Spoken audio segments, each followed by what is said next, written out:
Where are you going, Holmes? Have you been invited somewhere? We have been invited, Watson. We have. Where to? To the Baker Street Irregulars' annual dinner. They sent us an invitation. It is on the table. A dinner? How could those street urchins afford anything like that? I can't understand your interest in them, Holmes. They're dirty. They wouldn't hesitate to steal your wallet. Watson, you should be excited. It is a secret dinner. Its location changes every year. Read the menu. Sounds mouth-watering. All right. We, the secret police of Baker Street, invite you, Sherlock Holmes, and Dr. Watson to our annual dinner. Menu, entree, frozen rat head salad. Is this a joke? Not at all. Pray continue. Main course, sow's udder in Danny Nutcracker's way. Sounds disgusting, Holmes. Hedgehog goulash. Street turnips in homemade juice. And it goes on. I can hear them on the stairs now. Well, we can't go there. We can't eat that. Watson, you'll hurt the feelings of those poor children. We have to go. Oh, Mr. Holmes. It is fine, Mrs. Hudson. Mr. Holmes! Wiggins, Dr. Watson is getting ready. He will be delighted to join us. You don't look well, my young man. Is there something wrong? Don't tell me the dinner is cancelled. Mr. Holmes, it's my brother Leighton. He's in a prison cell. They say he's killed 2 men. You have to help us, Mr. Holmes, because I know he didn't do it. Where is he now? From what I've heard, they took him to the yard, and they gave him a good beating already. You know what they're like. They'll hang him. They won't look any further. Holmes, we have to help him. Well, and forget about the dinner. Wiggins, I'll take the case. You're fantastic, Mr. Holmes. I'll be waiting for you at the crime scene. You'll be there, right? It's on Half Moon Street in Whitechapel. Very well.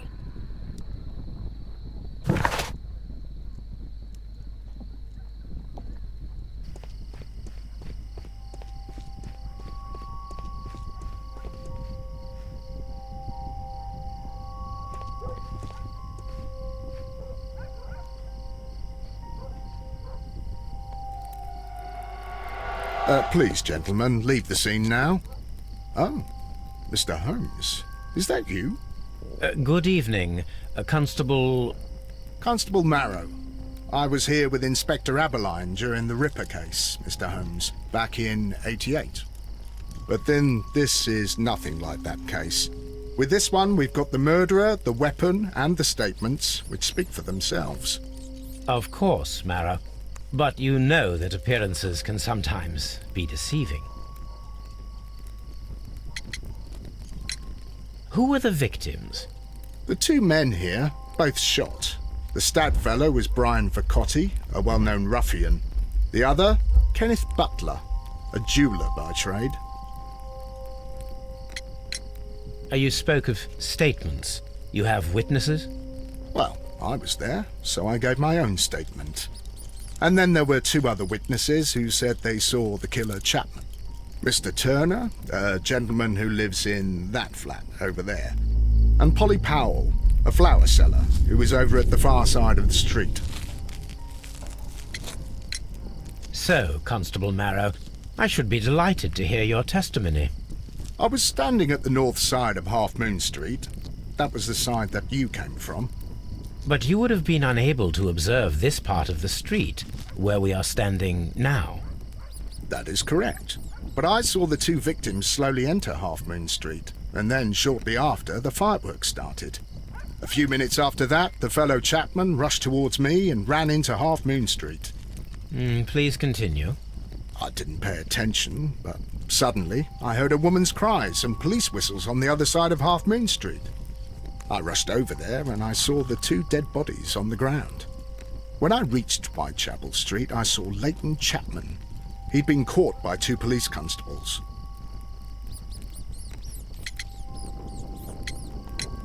Did you hear the shots? I didn't hear any shots. The fireworks were all over the sky. They were so loud I couldn't hear anything else. What were the fireworks in honor of, Constable? Well, Today's Queen Victoria's birthday, Mr. Holmes. Yes, I appear to have lost track of the days. It is May now, of course. Constable Marrow, what else caught your attention while you were running through Half Moon Street? I saw nothing but rats, and I took the time to light every corner with my lamp. Did you happen to look up at Mr. Turner's window when you were on Half Moon Street at that time? Yes, I saw that the window was open, but no one was there. It was dark in the room. Constable, your statements have been of great value to me.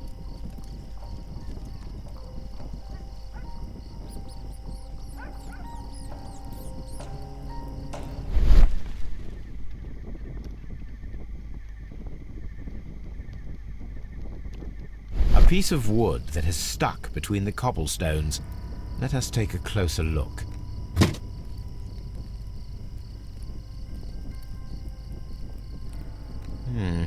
This shard of wood is quite new.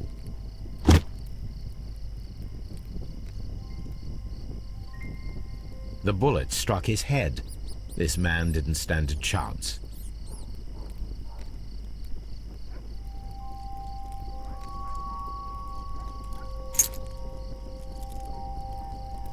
This is an ordinary key. I wonder what kind of door it opens.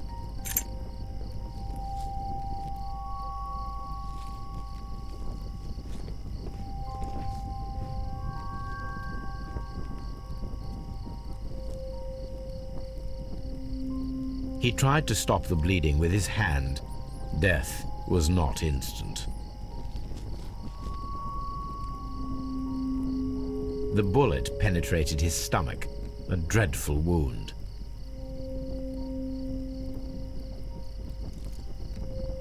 Brian Vercotti suffered greatly. What a terrible way to die.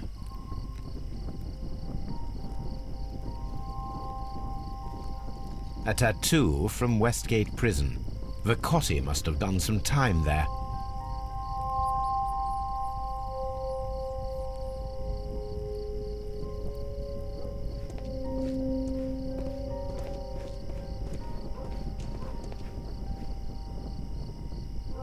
Good evening, Mr. Turner.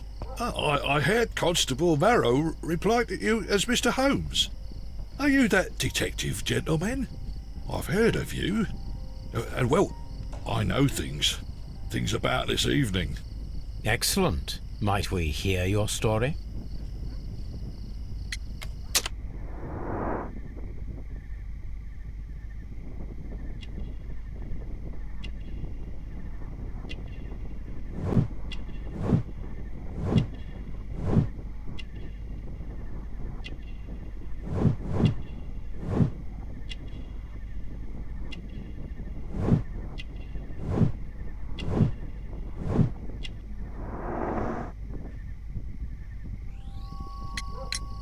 Could you tell us everything that you may have seen or heard? I was already in bed when the fireworks started. A few moments after, I clearly heard 2 gunshots from outside. Please continue. I quickly got up and I grabbed the lamp from my nightstand and I rushed towards the window. I looked down and I saw 2 bodies. And there was a man with a gun who was standing nearby. Where exactly? Oh, near this body. Did he notice you?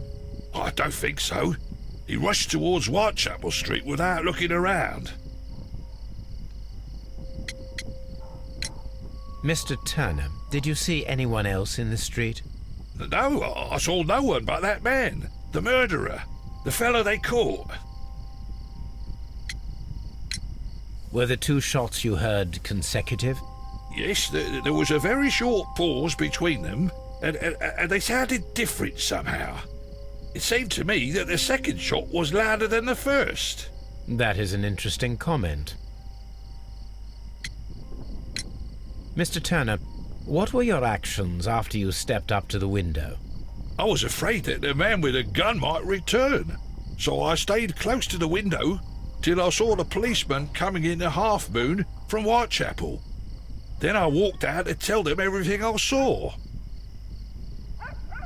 You have helped us a great deal, Mr. Turner.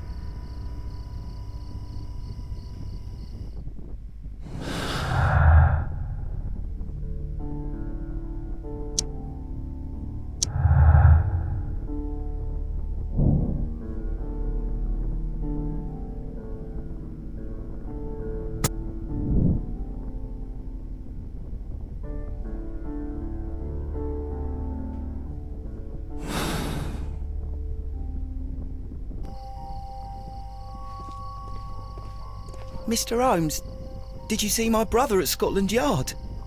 Is he all right?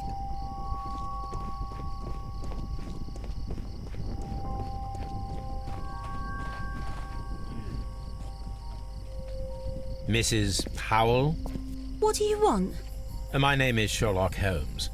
I'm assisting the police with their investigation of the crime that took place this evening. Well, I've already gave my testimony, but very well. Could you tell us everything that you may have seen or heard? Yes.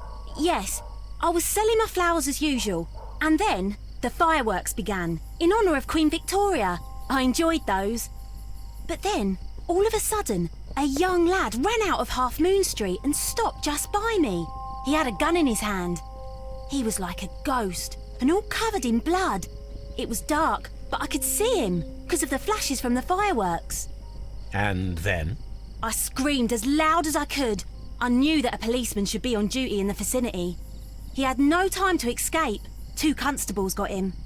Then another constable came out from the very same street, and I heard him talking of a horrible murder. Mrs. Powell, did you hear the gunshots? I'm not sure. You know, what with the fireworks? Did you see anyone else leaving Half Moon Street, prior to or at the time of the crime? No, sir, I did not. Even with all the fireworks, I was very attentive, as I'm always on the lookout for customers. My thanks to you, Mrs. Powell.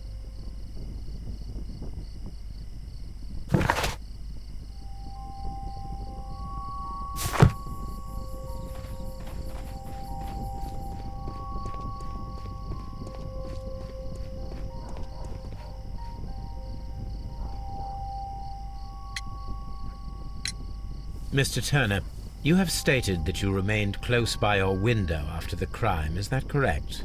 Oh, yes, Mr. Holmes. I stayed at my window until the policeman arrived to examine the dead bodies.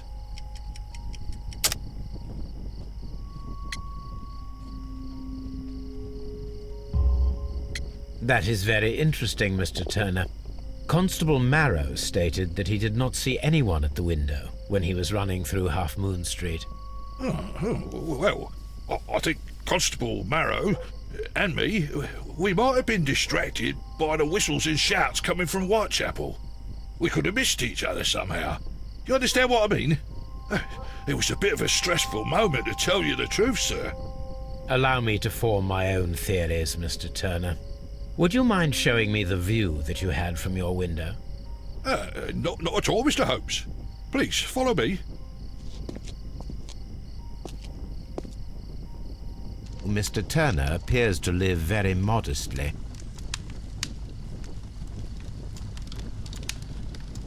This fire is dying out. It was last tended to over an hour ago.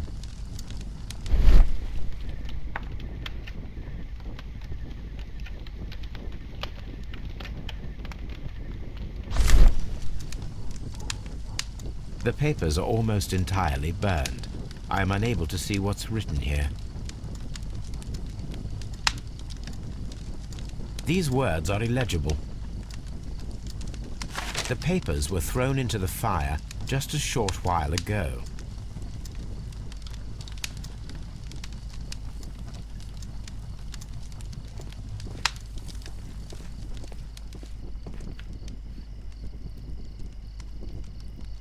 This kitchen knife is quite sharp.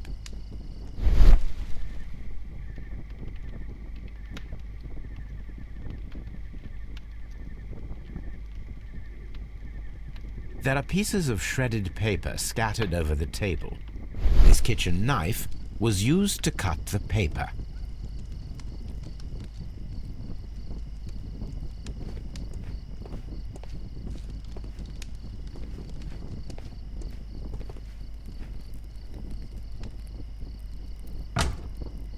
So, that's the view Mr. Turner had when he opened the window. The dead body of Kenneth Butler. Brian Vercotti's contorted corpse. Mr. Turner had a perfect view of the crime scene. He saw the bodies clearly, and Leighton Chapman standing over them.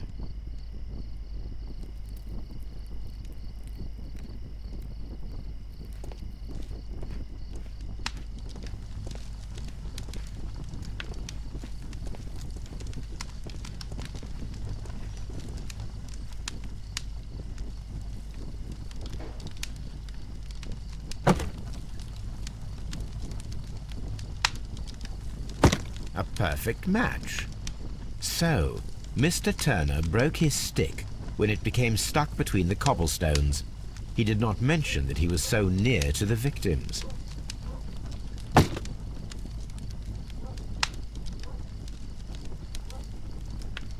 The books on this shelf are in a mess. It looks as though Mr. Turner was trying to find something in a hurry here a short while ago.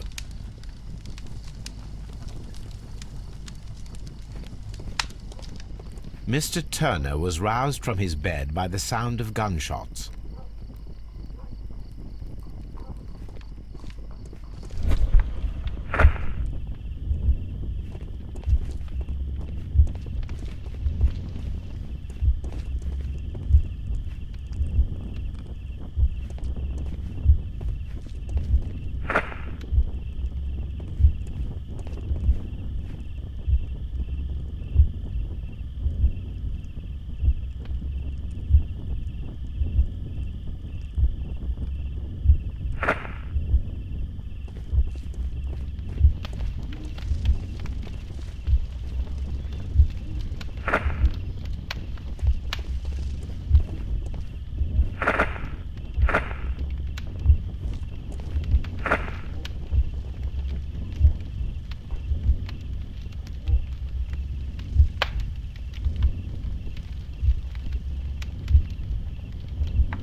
So Mr. Turner used a book to hide an object that he found on Kenneth Butler's body. The question is, what did he find?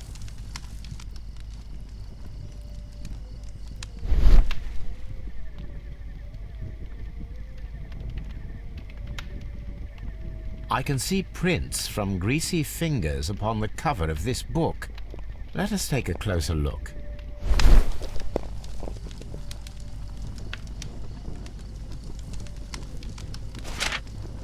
Well now, what a find! A precious jewel, concealed inside a book.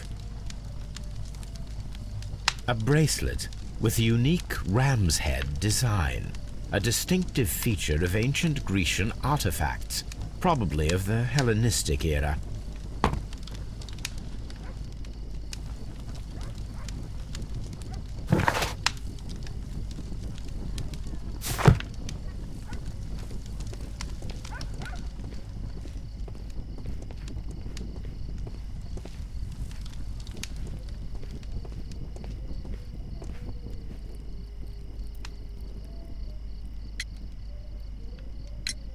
Mr. Turner, how would it be possible for a man of advanced years, such as yourself, to rush from his bed to the window in a matter of seconds, as you have stated?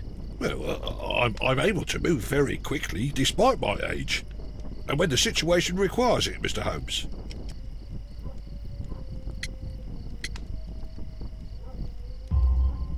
I highly doubt that, Mr. Turner.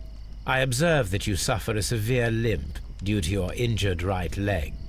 It would have taken at least 10 seconds for you to approach the window. That means you could have easily missed something or someone in Half Moon Street during that time. You're right, Mr. Holmes. I could have missed something. But it did seem to me that everything happened so quickly. Oh, time can pull tricks on you. And what of everything else that you told us? Mr. Turner, it is vital that we have your complete and true statement. Mr. Holmes, I do assure you that the other things I said were most sincere.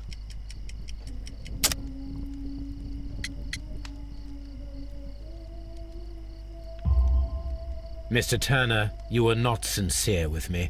Not then, and not now. But Mr. Holmes... This, Mr. Turner, does not look like anything that a poor man might possess. It is worth more than the home that you live in. I can explain. No, merely correct me if I am wrong. You saw Leighton Chapman through the window, but you also noticed a glittering object on the ground, this precious jewel. You walked down and took the bracelet from the body of Kenneth Butler, and when you heard the whistles, you hurried away. That broke your walking stick. It caught fast between the cobbles. Constable Marrow was unable to see you in the window as you were climbing up the stairs on your way back to your flat. Upon returning home, you hid the precious jewel inside a book. Mr. Holmes, please don't send me to prison. I didn't do anything bad. I'm just a poor man. When I chanced upon the bracelet, I saw it as an opportunity to make a little money. I was desperate. I only took the bracelet, that's all, I swear. You made a mistake by lying to me. But you are not a criminal. I believe that. Although I must return this bracelet to its rightful owner.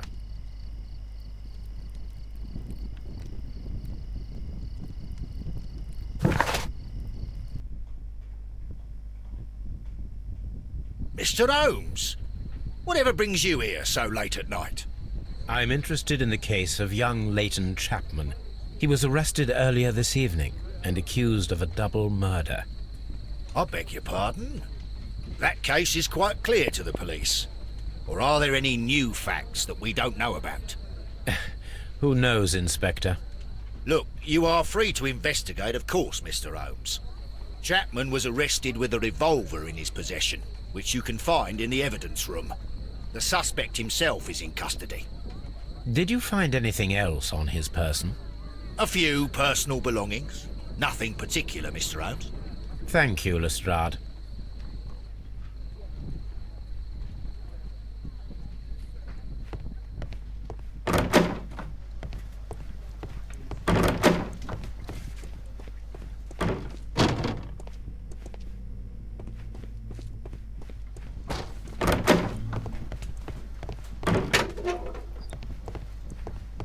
Please escort this suspect for interrogation.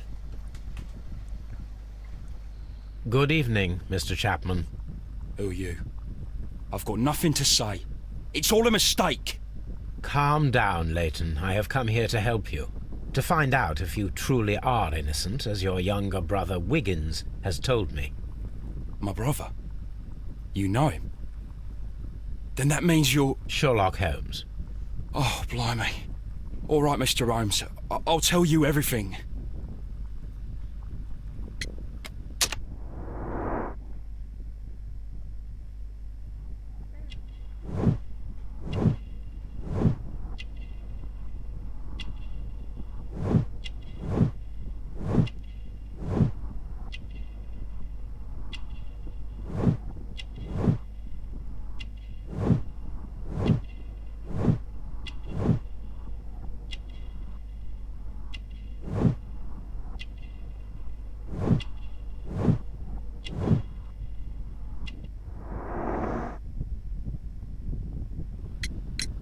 Good.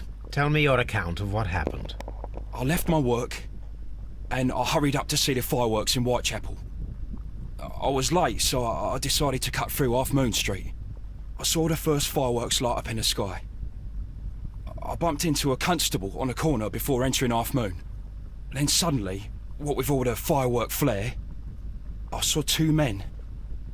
They were both lying flat in the middle of the street. I stopped where I was. I thought about turning back to the police, but as I was thinking of that, I saw a third person. He was leaning over the body that was furthest from me. The second I saw him, he raised his head. and he stared at me. In a flash, I saw his gun, but he made a dash for it instead and he escaped through Whitechapel Street. So you might still have had time to return to the constable. I panicked. I didn't know what to do. Anyway, I approached the bodies just to see if they were still alive. I saw that one had blood pumping out of his stomach. He was dying. It was horrible. The second one was already dead. He had a hole in his head. He was holding a gun in his hand though. I took it, and then I followed the third man. Interesting. Pray, continue. I turned a corner, and I saw the man standing in the middle of the street. He seemed to be in some sort of panic.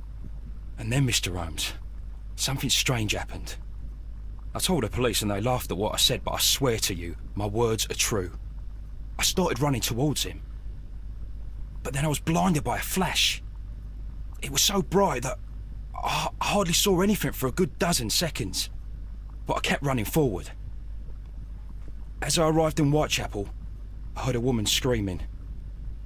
And then I was caught by the police. But there wasn't a trace of that man. Of course, then they found a gun and all that blood. I couldn't see the murderer escaping and all that mess. Perhaps I was still half-blinded at that moment. A thrilling account, my young man.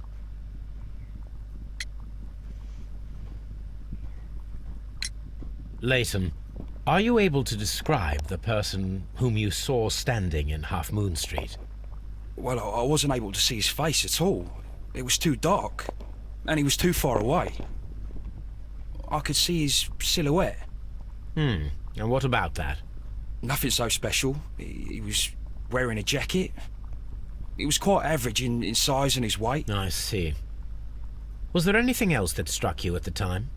No. But perhaps... It's strange, but I can't remember the sound of his footsteps as he was running away.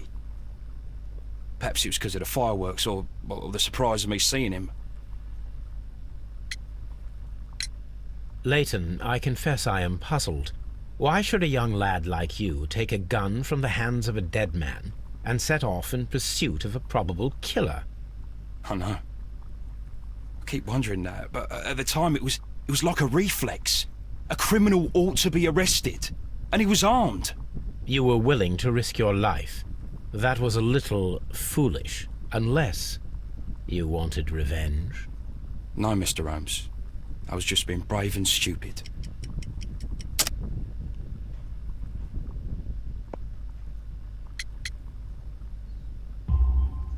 I'm sure that you were, but I believe that you may have recognized one of the victims, Brian Vercotti. You knew that gentleman well, did you not? However could you know that? You have a typical tattoo of the Westgate Brotherhood upon your hand. I observed exactly the same mark upon Mr. Vercotti. You came to know him from your sharing a past prison sentence. Am I correct, Mr. Chapman? Oh, God. You're right, Mr. Holmes. Would you tell me a little about Brian Vercotti? We were convicted for a robbery. Once in prison, both of us joined one of these fraternities. During that year, we tried to help each other out, you know? You were quite young then, I believe. Yes, Mr. Holmes, we were. We'd only stolen £1 of meat. After we were released, and when I saw what my little brother had become, I decided to work towards living an honest life. And Vercotti? He had a hard time. His sister had died in a Whitechapel dispensary while he was in prison. He had no family anymore. Our paths split. He fell back into crime. So you lost him? Yes. And for around 2 years, I heard no news of him at all. We shall see you soon, young man.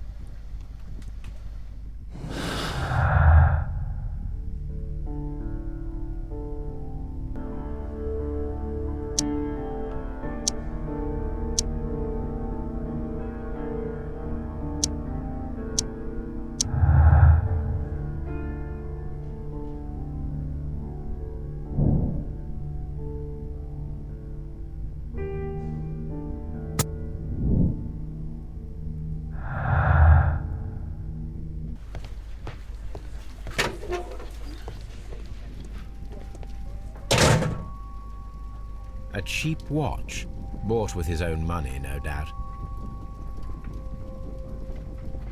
These cigarettes are filled with cheap tobacco. Nothing interesting. So this is the gun that Leighton was holding when he was caught by the police. It is a Webley revolver, a reliable weapon. It seems as though the shells were not removed from the cylinder.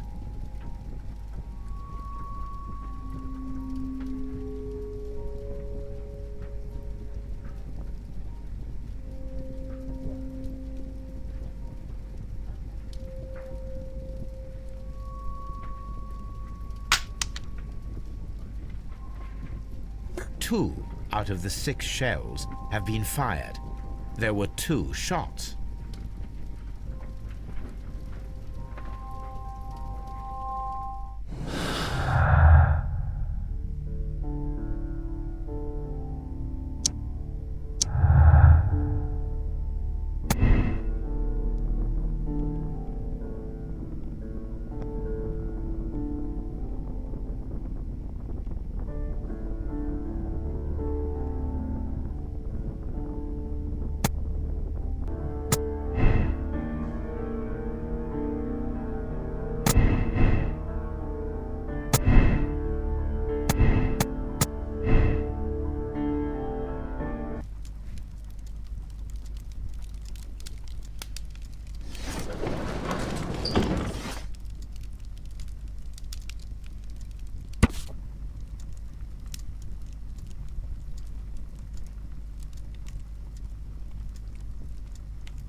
Here it is.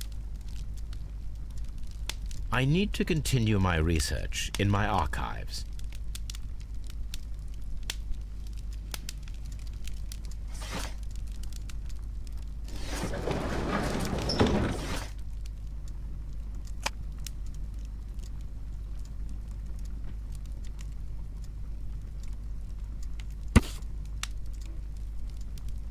Here it is. One of the victims, Kenneth Butler, was involved in the story of the stolen Hellenistic treasures. A visit to his pawn shop should tell me more.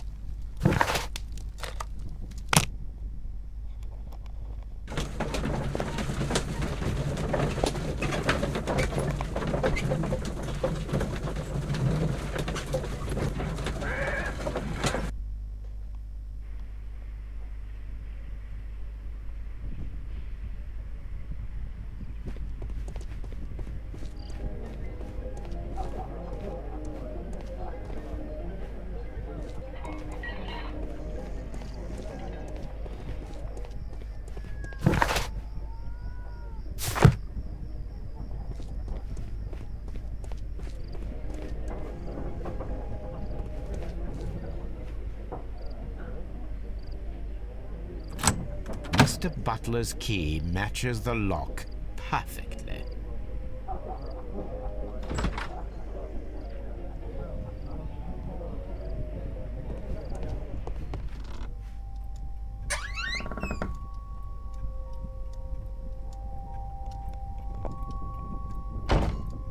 Crampons and a sharp ice axe would only be brought here by a mountaineer.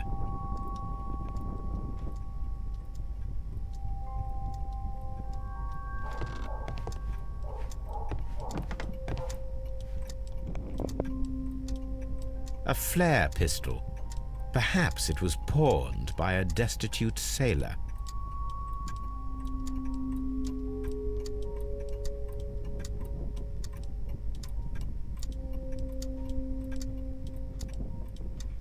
A flare pistol.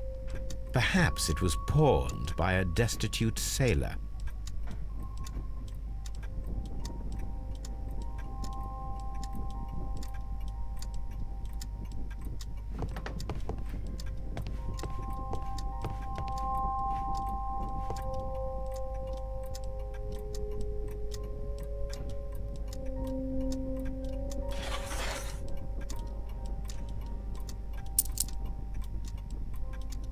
The ram's heads. This necklace belongs to the 5 Rams of Mittelin collection. Interesting. That means that Kenneth Butler owned a part of this collection all this time, 10 years after the theft.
What's up with you, lad? What are you waiting for? I'm waiting for my brother to be released. Your brother? The one that you caught, beat up and imprisoned. Ah, the murderer. He ain't killed no one, copper. Watch your mouth, lad, else you'll be joining that worthless brother of yours.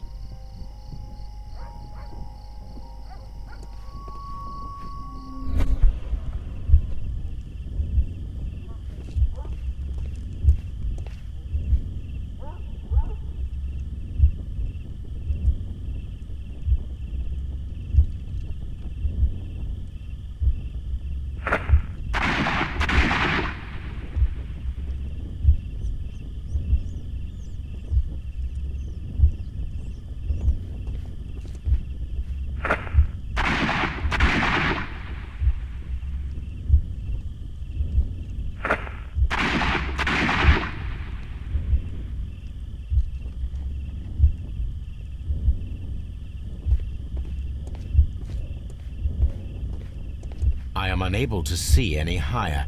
I need to find something to lift my lamp.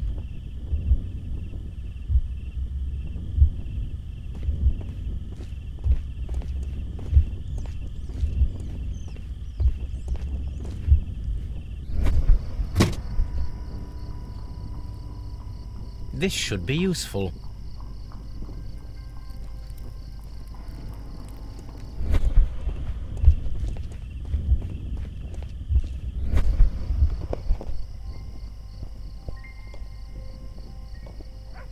Nothing interesting here.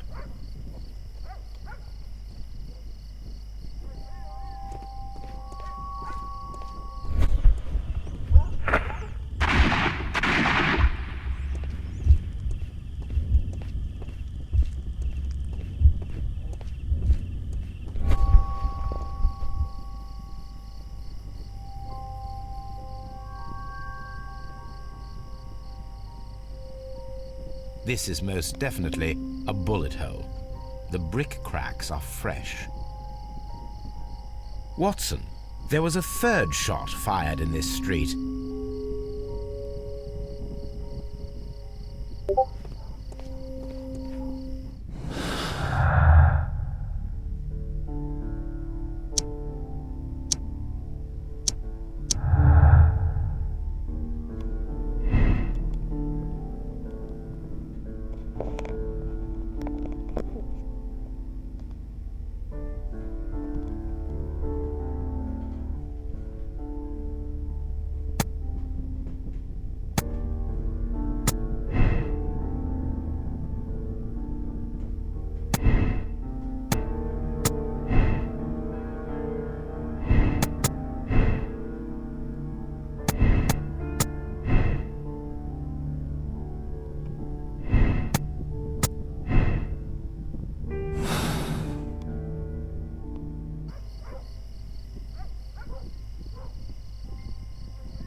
Constable Marrow, I would value your assistance in this investigation.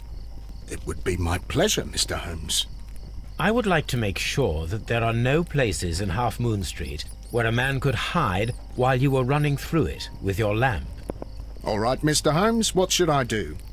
Take your lamp and start walking, just as you did before, and try to find me. Understood.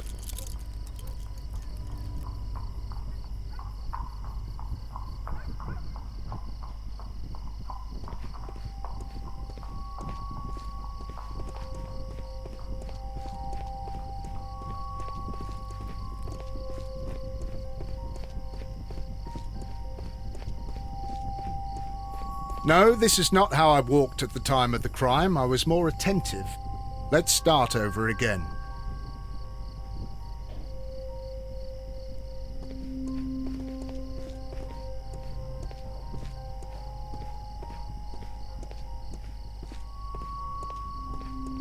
All right, Constable. Let's try again.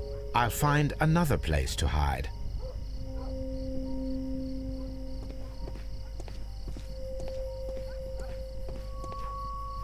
Here you are, Mr. Holmes.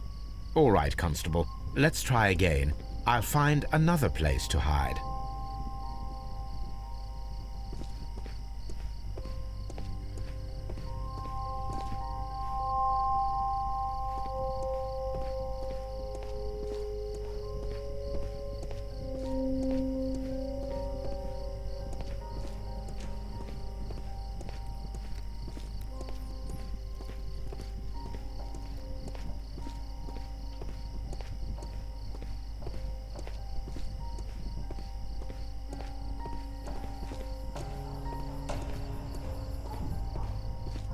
No, this is not how I walked at the time of the crime. I was more attentive.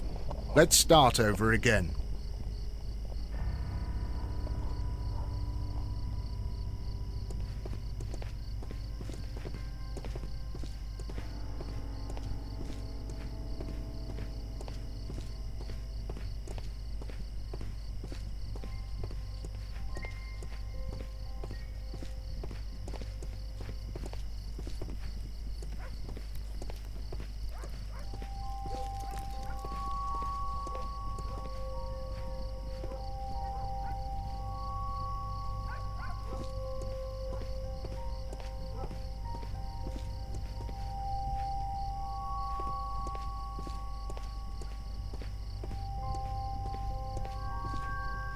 Mr. Holmes, it wasn't difficult to find you at all.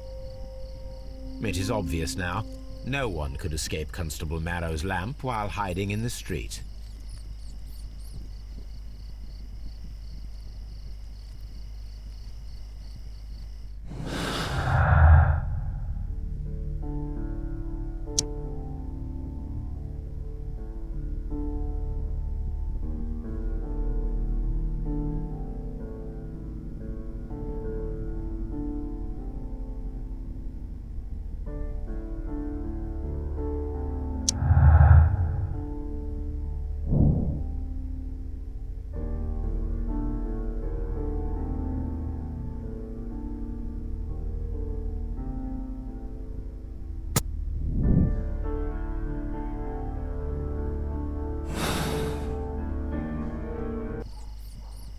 It would be my pleasure to assist you with your investigation, Mr. Holmes.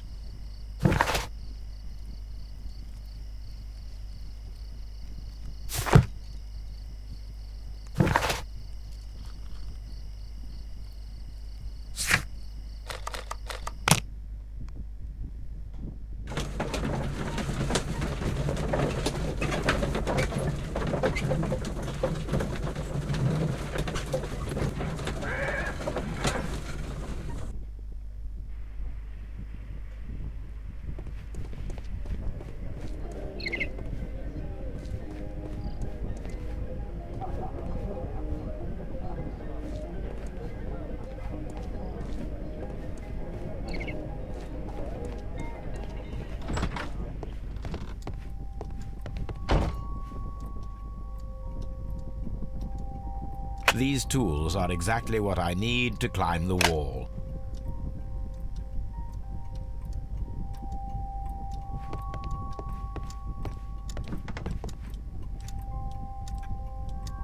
This is exactly what we need in order to imitate the flash of the fireworks.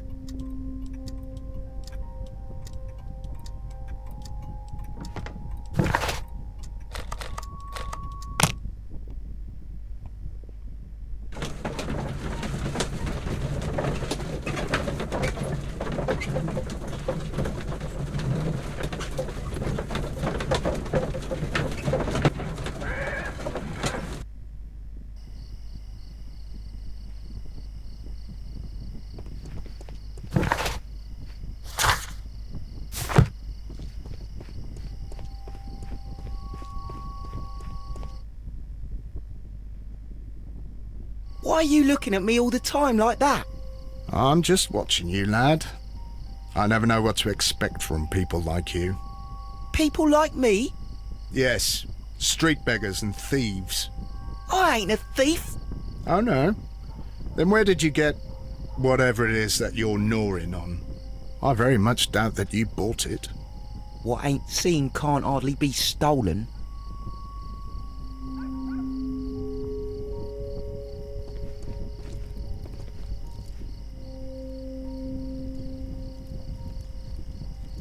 Constable Marrow, Watson, I would like to perform another kind of reenactment with your help. I'm listening, Mr. Holmes. I want to check if Leighton's testimony can be trusted. If someone could vanish into thin air at a specific moment. But Holmes, I don't see how. I am going to be the mysterious gentleman whom Leighton followed. I will stand exactly where he saw him before he was blinded by the flash. Watson, you will be Leighton. When I fire the signal flare, you should start to chase me. I understand, Holmes. You, Constable Marrow, just play your part and do exactly as you did. Just, please, wait 5 seconds after the signal flare. I doubt that Polly Powell would have screamed any earlier. As you say, Mr. Holmes. Let us begin then. Catch me if you can.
I can barely see anything.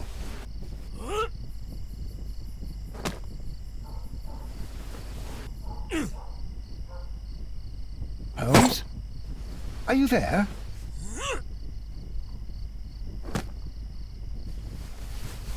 Where is he?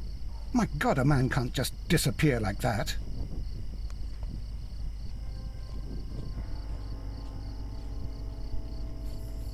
Holmes? Holmes? Where are you? I cannot see you, Mr. Holmes. Dr. Watson, it seems that Mr. Holmes has disappeared. Don't worry, gentlemen, I am up here, above your heads. How on earth did you get up there, Holmes? I am using crampons and a climbing axe, although the person we are looking for did not leave any traces of such tools. Constable, is there any way to get to the top of this building? Yes, Mr. Holmes, I can show you. The door to the building can be found from Whitechapel Street. Gentlemen, I am on my way down.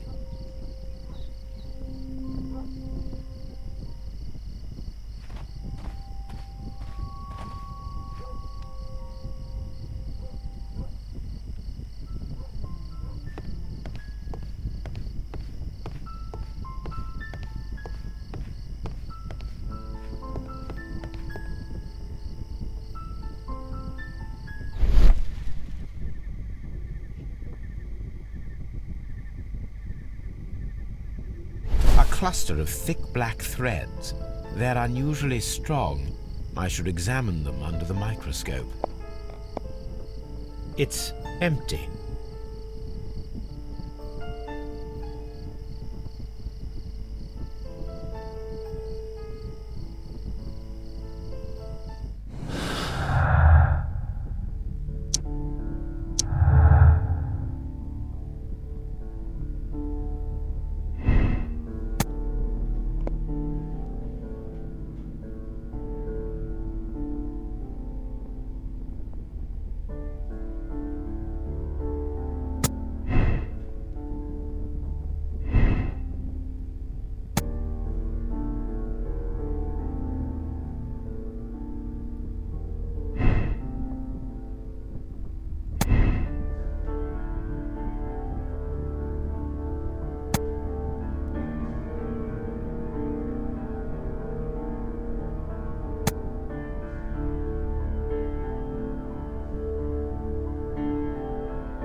These shards of glass are from the window above.